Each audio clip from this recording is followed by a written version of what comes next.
नमस्कार, जम्मू कश्मीर का ये बुलेटिन देख रहे हैं आप और मैं हूं प्रियंका गुप्ता आपके साथ। बुलेटिन में सबसे पहले बात करेंगे कोरोना की लहर की। और अगर हम देश भर के साथ साथ जम्मू कश्मीर की तैयारियों पर नजर डालें तो क्या कुछ तैयारियां हैं जम्मू कश्मीर की तरफ से कोरोना को मात देने के लिए, उसके हवाले से बात करेंगे। क्योंकि देश भर के साथ साथ जम्मू कश्मीर में भी मॉक ड्रिल की जा रही है और क्रूर कोरोना की जो नई लहर है उसको मात देने के लिए तैयारियों को मुकम्मल कर लिया गया है। जम्मू कश्मीर के सभी अस्पतालों में तैयारियों की समीक्षा की जा रही है और केंद्रीय स्वास्थ्य मंत्रालय के दिशा निर्देश जो हैं उनका पालन किया जा रहा है। तो वहीं पर जो दिशा निर्देश दिए गए हैं उनका पालन किया जा रहा है और कोरोना की नई लहर को लेकर हर कोई सतर्क है। और जम्मू कश्मीर के अलग अलग जो डिस्ट्रिक्ट्स हैं वहां के हॉस्पिटल्स की अगर हम बात करें तो वहां पर भी मॉक ड्रिल की तैयारियों को पुख्ता किया गया है। और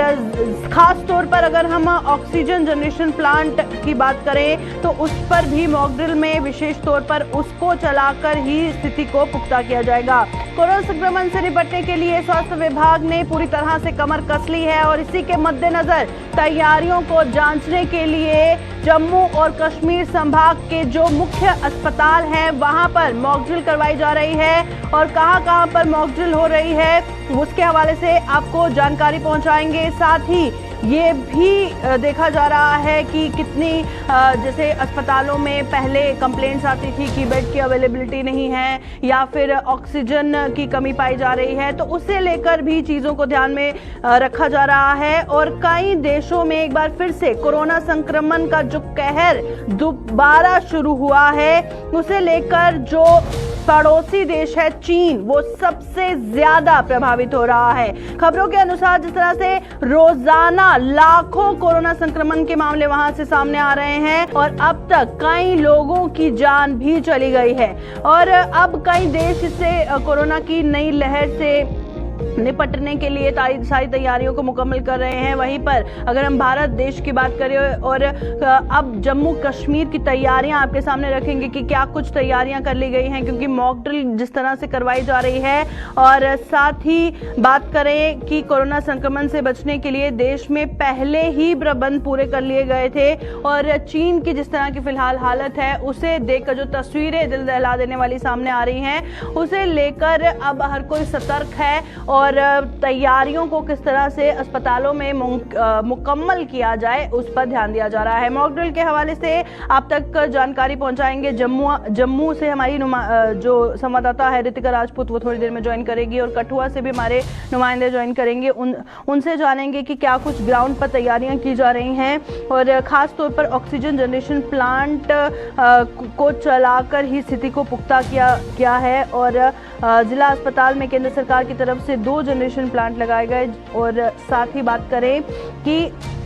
कुछ ऑक्सीजन जनरेशन प्लांट हैं जिसके लिए ये कहा जा रहा है कि वो अभी तक शुरू नहीं किए गए हैं और 1 साल से बंद है या काफ़ी देर से बंद है। अब उसको किस तरह से शुरू किया जाए उस पर भी ध्यान दिया जा रहा है और जो प्लांट नहीं चलते हैं उस पर ध्यान दिया जाएगा। कठुआ और जम्मू के अस्पतालों से ये तस्वीर आप अपनी स्क्रीन पर देख रहे हैं कि किस तरह से कोरोना की नई लहर को मात देने के लिए जो तैयारियां हैं उसे मुकम्मल किया जा रहा है। तो फिलहाल कोरोना की हम बात कर रहे हैं। कोरोना संक्रमण से निपटने के लिए हेल्थ डिपार्टमेंट पूरी तरह से तैयार नजर आ रहा है और इसी के मद्देनजर तैयारियों को जांचने के लिए जम्मू और कश्मीर दोनों के जो प्रमुख अस्पताल हैं वहां पर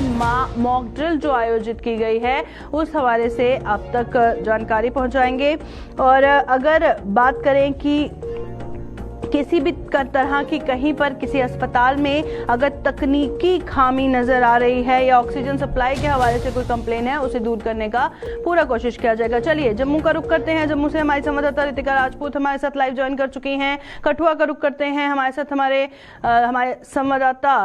रंजीव ज्वाइन कर चुके हैं। सबसे पहले रितिका बताइएगा, जम्मू में किस तरह की तैयारियां नजर आ रही हैं कोरोना को मात देने के लिए? यूनियन गवर्नमेंट की तरफ से जो गाइडलाइंस आई थी उसमें साफ तौर पे कहा गया था कि देश भर में मॉक ड्रिल जो है उसे कंडक्ट करवाया जाएगा, जिसके चलते जम्मू में अलग अलग अस्पतालों में आज मॉक एक्सरसाइज जो है उसे करवाया गया, जिसके चलते डॉक्टर्स की टीम की तरफ से अलग अलग अस्पतालों में, गवर्नमेंट मेडिकल कॉलेज की बात करूं, गांधीनगर अस्पताल की बात करूं, इन तमाम अस्पतालों में डॉक्टर्स की टीम एकत्रित होकर पैरामेडिकल स्टाफ के भी बहुत से सदस्य बीच में मौजूद थे। तमाम आज की इस मॉक एक्सरसाइज में उन्होंने भाग लिया है, जिसमें तमाम की स्टाफ की अवेलेबिलिटी क्या है, कोरोना के टाइम में अगर जितने भी पेशेंट आ जाएंगे उनको किस प्रकार से हैंडल किया जाएगा, तमाम विषयों को लेकर जानकारी प्रदान की गई। बिल्कुल,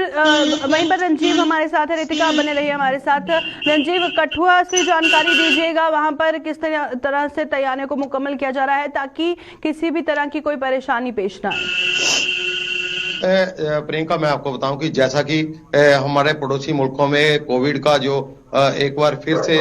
डर जो है वो बन चुका है, ज्यादा पॉजिटिव केस आने के बाद वहां की स्थिति काफी अलार्मिंग हो गई है। उसी को देखते हुए भापते हुए हमारी सरकार ने भी आज का दिन जो निर्धारित किया है कि कोविड की तैयारियों को लेकर किस तरह इसके खतरे को निपटा, अगर भविष्य में अगर हमारे देश में कोई अलार्मिंग सिचुएशन होती है तो हमारा स्वास्थ्य विभाग कितना इसके लिए तैयार है। प्रियंका, मैं आपको बताऊं कि इसके लिए हमारे कठुआ जिले में भी इसकी तैयारियां जो है पूरे जोरों पर है। जिला अस्पताल से लेकर मेडिकल कॉलेज से लेकर हर सब सेंटर तक इसकी तैयारी जो है की जा सकती है, जो की जा रही है। आज एक मॉक ड्रिल हीरानगर के CHC में अपनाई गई, जिसके तहत वहां की क्या स्थिति है, एक वार्ड को कोविड के लिए आरक्षित कर दिया गया है, जहां जिसमें पूरी तरह से उसमें कोई करीब 1.5 दर्जन के करीब बेड लगाए गए हैं। और इसके साथ ही किस तरह पेशेंट, अगर कोई कोविड से ग्रस्त पेशेंट हॉस्पिटल में पहुंचता है तो उसको किस तरह लेना है, किस तरह उसको हैंडल करना है, ऑक्सीजन की क्या स्टॉक की क्या स्थिति है, रजिस्ट्रेशन कैसे होगी, सैंपलिंग का क्या होगा, ये सब मॉक ड्रिल आज पूरा स्टाफ करीब 15 से 20 लोग हीरानगर सब डिस्ट्रिक्ट हॉस्पिटल के जो इस काम में लगे हुए थे, पूरे डॉक्टर्स की टीम, और किस तरह अगर कोई भी सिचुएशन अगर पैदा होती है कोई अनवांटेड, तो उसको निपटने के लिए हमारा स्वास्थ्य विभाग पूरी तरह से चौकस है। जी प्रियंका। बिल्कुल, रंजीव आप बने रहिए हमारे साथ। रितिका, आपसे जानना चाहूंगी कि अगर हम पिछली बार की बात करें, हालांकि इस बार कहा जा रहा है कि कोरोना की नई लहर को मात देने के लिए सारी तैयारियां पूरी कर ली गई हैं, पर पिछली बार की हम बात करें, बहुत सारी शिकायतें अस्पतालों से सामने आई थी। कहीं पर बेड्स की अवेलेबिलिटी नहीं थी, कहीं पर ऑक्सीजन की कमी बताई जा रही थी, काफी ज्यादा परेशान पिछली बार जो मरीज और तीमानदार है वो नजर आए। अब इस बार क्या लग रहा है कि अगर ऐसा होता है, कोरोना के केसेस ज्यादा तादाद में आना शुरू होते हैं, तो इस बार वो शिकायतें नहीं देखने को मिलेंगी? जी बिल्कुल, आपको बता देना चाहते हैं कि कोरोना के केसेस में अगर वृद्धि होती है उसमें क्या कुछ अवेलेबिलिटी रहेगी, क्या कुछ चीजों की उपलब्धता रहेगी, इन सब चीजों की कहीं ना कहीं जांच परख के लिए ही ये मॉक ड्रिल का आयोजन करवाया गया है। इसमें तमाम चीजों पे नजर रखी जाएगी। इसमें आपको बता देना चाहते हैं, जिसमें सबसे पहले मेडिकल फैसिलिटीज पे जोर दिया जा रहा है, एम्बुलेंस सर्विसेज पे ध्यान दिया जाएगा, लाइफ सेविंग इंस्ट्रूमेंट पे ध्यान दिया जाएगा, बेड की अवेलेबिलिटी कितनी है अलग अलग हॉस्पिटल्स में, इन पे ध्यान दिया जाएगा, स्टाफ कितना अवेलेबल है। इन तमाम चीजों को मद्देनजर रखते हुए ही कहीं ना कहीं कोविड को लेकर तैयारियां जो है वो शुरू कर दी गई कि अगर वृद्धि होती भी है तो जितना भी मेडिकल स्टाफ है उनकी तरफ से कोई कमी ना हो, कोई इंस्ट्रूमेंट में कमी ना आए। जो एट प्रेजेंट जो लोगों को पिछली बार दिक्कत आई थी वो इस बार ना आए और ज्यादा से ज्यादा लोगों को सेव किया जा सके। चलिए, बहुत बहुत शुक्रिया रितिका और रंजीव हमारे साथ ज्वाइन करने के लिए। तो मॉक ड्रिल के हवाले से जिस तरह से जानकारी हम आपको दे रहे थे जम्मू और कठुआ से, और क्या कुछ तैयारियां की गई हैं अस्पतालों की तरफ से, ये पूरी तरह से कहा गया है कि जो तैयारियां हैं हम पूरी तरह से तैयार हैं अगर कोरोना की नई लहर आती है उसको मात देने के लिए।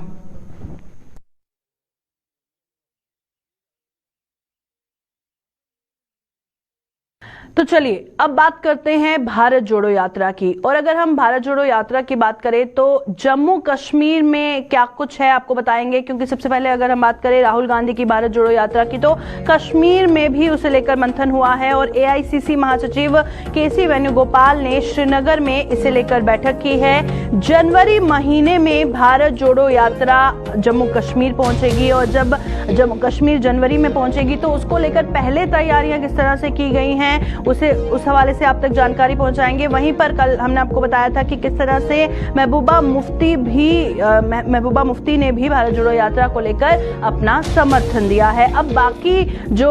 पार्टियां हैं उनकी तरफ से क्या कुछ इस पर रिएक्शन सामने आए हैं, क्योंकि जिस तरह से कल महबूबा मुफ्ती ने पूरी तरह से भारत जोड़ो यात्रा को लेकर समर्थन दिया है, अब इसे लेकर तैयारियां किस तरह से जम्मू कश्मीर में की जा रही हैं। और जो विजिट है एआईसीसी महासचिव केसी वेणुगोपाल की, उन्होंने जो श्रीनगर में बैठक की है उसमें क्या कुछ खास रहा, उनकी तरफ से क्या कहा गया है। जनवरी महीने में भारत जोड़ो यात्रा जम्मू कश्मीर पहुंचने वाली है, उससे पहले किस तरह से कश्मीर में आज इसे लेकर मंथन हो रहा है उस हवाले से आप तक जानकारी पहुंचाएंगे। और राहुल गांधी की भारत जोड़ो यात्रा जिसे लेकर अब चर्चा करेंगे, हमारे साथ श्रीनगर स्टूडियो से हिलाल हांजूरी थोड़ी देर में ज्वाइन करेंगे। जानेंगे कि श्रीनगर में जो बैठक हुई है उसमें क्या कुछ खास रहा और साथ ही किस तरह की तैयारियां भारत जोड़ो यात्रा को लेकर कश्मीर में देखी जा रही हैं, क्योंकि बताया जा रहा है बहुत बड़ा जो प्रोग्राम होने वाला है। और आवाम का सबसे ज़्यादा इम्पोर्टेंट है कि आवाम क्या सोचती है, वो क्या चाहती है, क्या आवाम में भी उतना उत्सुकता है इस यात्रा को लेकर या किसी तरह की उम्मीदें उनकी जुड़ी हुई हैं। और जिस तरह से आज बताया गया कि जो एआईसीसी के महासचिव हैं केसी वेणुगोपाल, उन्होंने जब श्रीनगर में बैठक की और जब मीडिया पर्सन्स को संबोधित किया तो उन्होंने ये कहा कि जो आवाम है जम्मू कश्मीर की बहुत ही बेसब्री से इसका इंतज़ार कर रही है भारत जोड़ो यात्रा की के लिए। तो चलिए रुक करते हैं श्रीनगर स्टूडियो का, हमारे साथ ज्वाइन कर चुके हैं हिलाल हांजूरी। हिलाल, बताइएगा सबसे पहले कि आज कश्मीर में इसे लेकर मंथन हो रहा है भारत जोड़ो यात्रा को लेकर, अब जबकि जनवरी में पहुंचेगी जम्मू कश्मीर ये यात्रा, तो उससे पहले क्या कुछ तैयारियां की गई हैं? बिल्कुल, चूंकि भारत जोड़ो यात्रा जो कि मुख्तलिफ हिंदुस्तान की स्टेट से निकलकर अब इख्तिताम पजीर जो है जम्मू कश्मीर के अंदर की है और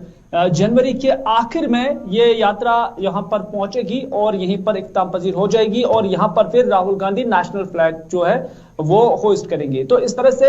जम्मू कश्मीर के अंदर एक बड़ी तकरीब इस हवाले से होने जा रही है और इस हवाले से आज जो नेशनल कांग्रेस के जनरल सेक्रेटरी है वो यहां पर आए हुए थे वेणुगोपाल, और उन्होंने लेफ्टिनेंट गवर्नर मनोज सिन्हा के साथ मुलाकात की, बाज़ाब्ता परमिशन जो है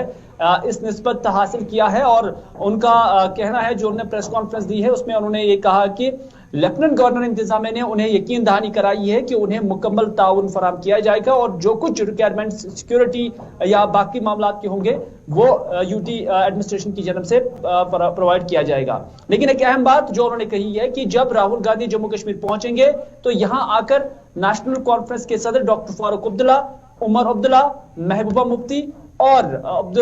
ये जो तारिक आमिर साहब है वो उनके साथ ज्वाइन करेंगे और भी लोगों के साथ वो जिनसे वो हम ख्याल कहते हैं या लाइक माइंडेड पीपल कहते हैं, उनका कहना है कि वो भी इस यात्रा के साथ जुड़ेंगे और ये अजीम यात्रा जम्मू कश्मीर के अंदर बनने जा रही है, ये कांग्रेस के लीडरान का कहना है। बिल्कुल, कांग्रेस के लीडरान का ये भी कहना है हिलाल की जो एक बहुत बड़ा जब प्रोग्राम होगा और जो आवाम है, क्योंकि हम आवाम की बात करेंगे कि बाकी स्टेट से जिस तरह का रिएक्शन आवाम से देखने को मिला, अब जम्मू कश्मीर के लोग इसे लेकर क्या सोचते हैं उनके, क्योंकि उनका कहना है कि बेसब्री से इंतजार है जम्मू कश्मीर के आम आवाम को इस यात्रा को लेकर और स्पेशल अफेक्शन है आईएनसी को लेकर। तो आवाम की अगर हम बात करें तो क्या लगता है आपको, कितनी उनको एक्साइटमेंट है या उम्मीदें हैं या फिर इंतजार है इस यात्रा को लेकर? देखिए प्रियंका, कश्मीर के अंदर कांग्रेस का ग्राफ अगरचे ज्यादा नहीं है, लेकिन इसमें कोई शक नहीं है कि नेशनल कॉन्फ्रेंस और पीडीपी इस वक्त बराह रास्त कांग्रेस को सपोर्ट कर रही है, क्योंकि नेशनल कॉन्फ्रेंस और पीडीपी बड़ी दो जमातें जम्मू कश्मीर के अंदर हैं। ये इसलिए कांग्रेस को सपोर्ट कर रही हैं क्योंकि उसे हम ख्याल या लाइक माइंडेड जमात समझते हैं, सेक्युलर जमात समझते हैं। और एब्रोगेशन ऑफ आर्टिकल 370 के बाद जो दूरियां रीजनल पार्टीज की बीजेपी के दरमियान हुई है, तो उसका फायदा डायरेक्ट कांग्रेस को इस वजह से मिल रहा है कि अगर अपना काडर कांग्रेस का कश्मीर के अंदर कम ही है, लेकिन जो रीजनल फोर्सेस हैं उनके हाथों कांग्रेस यहां पर मजबूत बन रही है। क्योंकि अगर डॉक्टर फारूक अब्दुल्ला जिन्होंने खुद भी ये इशारा दिया कि वो इस भारत जोड़ो यात्रा के अंदर शामिल हो जाएंगे, महबूबा मुफ्ती ने भी खुद कहा था कि जब ये यात्रा यहां पर पहुंचेगी तो उसी वक्त डिसीजन भी लेंगे। लेकिन कांग्रेस का दावा है कि ये सभी लीडर जो पीएजीडी के ग्रुप्स हैं या पीएजीडी की जमातें हैं वो उनके साथ मिलेंगे, और अगर उनका काडर भी उनके साथ मिल गया, उनका वोटर भी या उनके लोग हैं, तो फिर लगता है कि ये यात्रा कश्मीर की होने वाली है अगर इसमें पीडीपी और नेशनल कॉन्फ्रेंस का भी सपोर्ट रहेगा। तो इस वजह से आने वाला वक्त काफी दिलचस्प होगा इस एतबार से कि जो बीजेपी वर्सेस कांग्रेस है या भारत जोड़ो यात्रा का जो मेन कॉन्सेप्ट राहुल गांधी बता रहे हैं कि ये नफरत की सियासत के खिलाफ है, सेक्युलर फोर्सेस को यूनाइट करना है, और उस निस्बत जम्मू कश्मीर के अंदर एक बड़ा प्रोग्राम होने जा रहा है। बहुत बहुत शुक्रिया हिलाल ज्वाइन करने के लिए। हिलाल हांझूरी श्रीनगर स्टूडियो से जिस तरह से बता रहे थे कि अब डायरेक्टली या इनडायरेक्टली हम कहें, क्योंकि जो बाकी पार्टीज हैं अगर इसको सपोर्ट करेंगी तो जो उन पार्टीज के साथ लोग जुड़े हुए हैं तो वो भी इनके साथ जुड़ेंगे, और अब एक बहुत बड़ा प्रोग्राम जो होने वाला है, क्या उस आइडिया से लोग कनेक्ट कर पाते हैं या नहीं, ये तो खैर जब जनवरी में जम्मू कश्मीर यात्रा पहुंचेगी तो जरूर मालूमात होगा। तो फिलहाल जो जानकारी है इस हवाले से हमने अब तक पहुंचाई।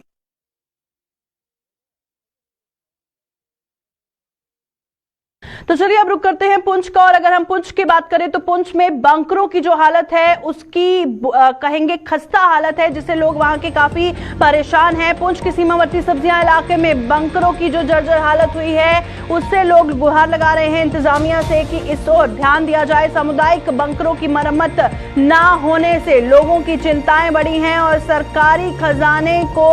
करोड़ों रुपए की चपत लग रही है, क्योंकि जाहिर तौर पर जो करोड़ों रुपए लगाकर वहां पर सीमावर्ती इलाके में जो बंकर बनाए गए हैं उनकी इस तरह की हालत जर्जर हुई है, तो वो करोड़ों रुपया तो वेस्ट ही हो गया अगर एक तरह से देखा जाए तो। लापरवाही की जांच के लिए सरकार से जिस तरह से वहां के जो लोग हैं वो मांग कर रहे हैं, उनका कहना है कि इस पर जो है गौर फरमाने की जरूरत इंतजामिया को है। तो चलिए रुक करते हैं, हमारे साथ मंडी से हमारे संवाददाता इरफान मुगल ज्वाइन कर चुके हैं। तो पुंछ की बात कर रहे हैं हम इरफान, पुंछ के सीमावर्ती इलाकों की, जहां पर हम साफ तौर पर तस्वीरों में देख सकते हैं कि बंकरों की क्या कुछ हालत है, और जाहिर तौर पर जब इतना इन्वेस्टमेंट सरकार ने किया है तो मेंटेनेंस क्यों नहीं है, तो इसकी क्या किसी को जवाबदेही है? जी बिल्कुल, मैं प्रियंका जी बताना चाहूंगा कि सरकार की जानिब से एक बड़ा अहम इकदाम उठाया गया था, एक कदम उठाया गया था कि जो सरहदों पर लोगों की जानों की हिफाजत करने के लिए जो बैंकर तामीर किए गए थे जिस पर करोड़ों की लागत लगाई गई है, लेकिन ये जो अगर बंकर्स की बात करें ये अभी तक जो है इनकम्प्लीट है, नामुकम्मल है, जिसकी वजह से लोगों में जो है काफी तशवीश पाई जा रही है। जब हमने 0 पॉइंट पे जाके डिफेंस के साथ पे जाके लोगों से बात की तो लोगों की तरफ से ये कहना था कि जो ये बंकर तामीर किए गए हैं ये करोड़ों की लागत से तामीर किए गए हैं, यहाँ पे जो है ये बंकर जो है खस्ता हाली का शिकार है। कई बंकर जो है ऐसे हैं जो नामुकम्मल हैं और कई ऐसे भी हैं जिनमें जो है पानी जमा हो चुका है, वो लोगों के रहने के काबिल नहीं है। प्रियंका जी आपको याद होगा कि इस वक्त जो है आए रोज सरहदों पर गोलाबारी होती है जिस दौरान काफी लोगों की जानें भी जो है जाती हैं, और इसी को देखते हुए सरकार की जानिब से एक बड़ा कदम उठाया गया था, लोगों की जानों की हिफाजत के लिए ये बैंकर जो है तामीर किए गए थे। लेकिन कहीं ना कहीं ये बैंकर जो है नामुकम्मल है। अगर इस हवाले से लोगों की तरफ से ये भी कहा गया कि इस हवाले से जब भी हम ठेकेदारों या महकमा के आला अफसरान से बात करने की कोशिश करते हैं तो उनकी तरफ से यही कहा जाता है कि अभी तक जो है इनका पैसा जो है वो रिलीज नहीं हुआ है, जिसकी वजह से इनका काम जो है ठप पड़ा हुआ है। लेकिन दूसरी जानिब अगर देखा जाए तो सरकारी खजानों से जो है करोड़ों रुपए निकाले जा रहे हैं, वो करोड़ों रुपए जमीनी सतह पर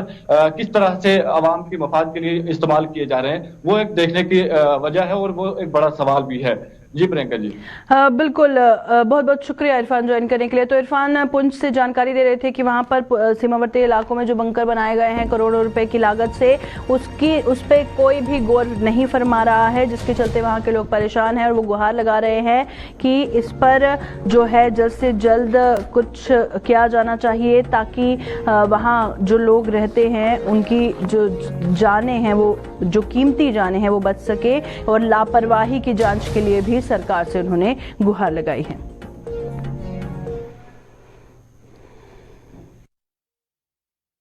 तो चलिए अब रुक करते हैं डोडा का, और डोडा में बात करेंगे बस स्टैंड नगरी मार्ग की, क्योंकि वहां की जिस तरह की हालत बनी हुई है वहां के लोग भी परेशान हैं। और जहां पर हम डेवलपमेंट की बात करते हैं वहां पर अब देखिए जो बेसिक चीजें हैं वही लोगों तक नहीं पहुंच रही हैं। डोडा में बस स्टैंड नगरी मार्ग की बद से बदतर हालत जो हो चुकी है, लगातार हिचकोले खाने को जो वाहन चालक हैं वो मजबूर हो रहे हैं और सड़क हादसों से भी सबक प्रशासन नहीं ले पाया है। तो जो बद से बदतर हालत हुई है बस स्टैंड नगरी मार्ग की, उसे लेकर अभी तक बहुत सारे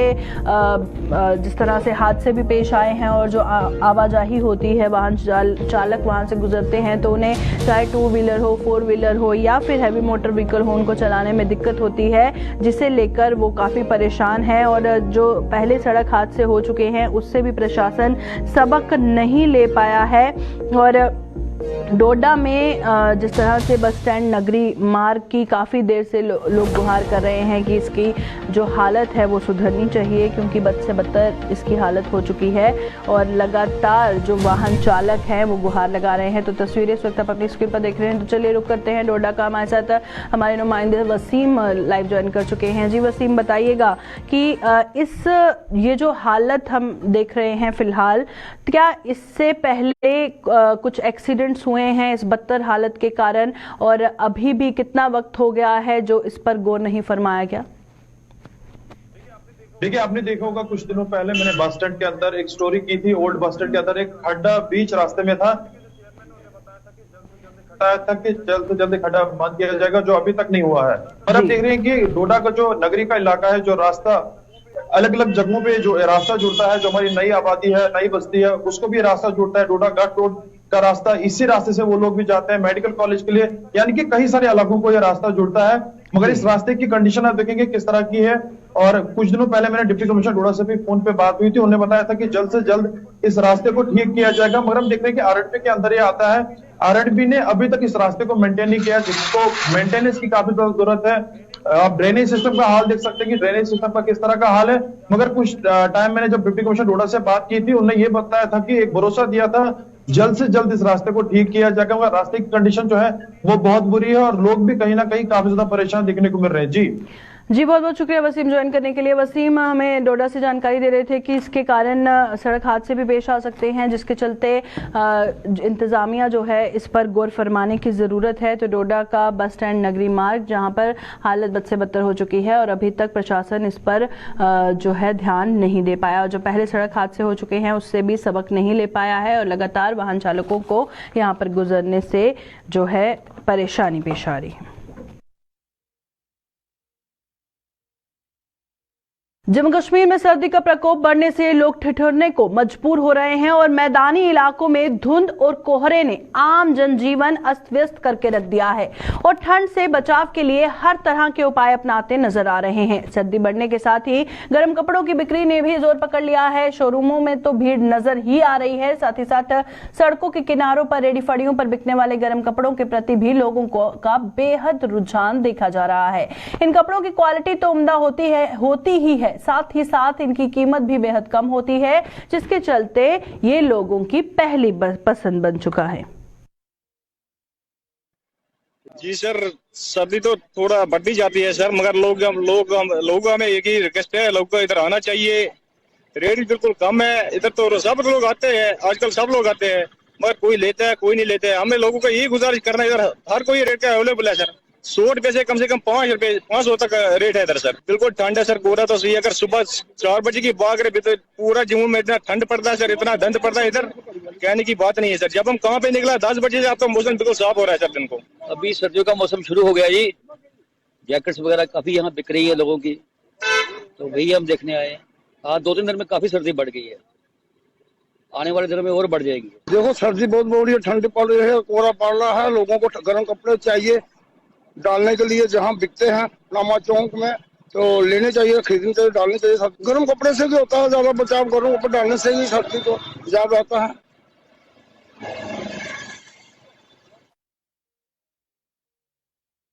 बाड़ी ब्राह्मणा के किकरी मोड़ इलाके में आसंदिग्ध परिस्थितियों में एक शव मिलने से वहां पर सनसनी फैल गई। ये शव सड़क किनारे झाड़ियों में पड़ा हुआ देख लोगों ने पुलिस को सूचित किया, जिसने मौके पर पहुंचकर उसे पोस्टमार्टम के लिए अस्पताल पहुंचाया और इस संबंध में मामला दर्ज कर जांच शुरू कर दी गई है।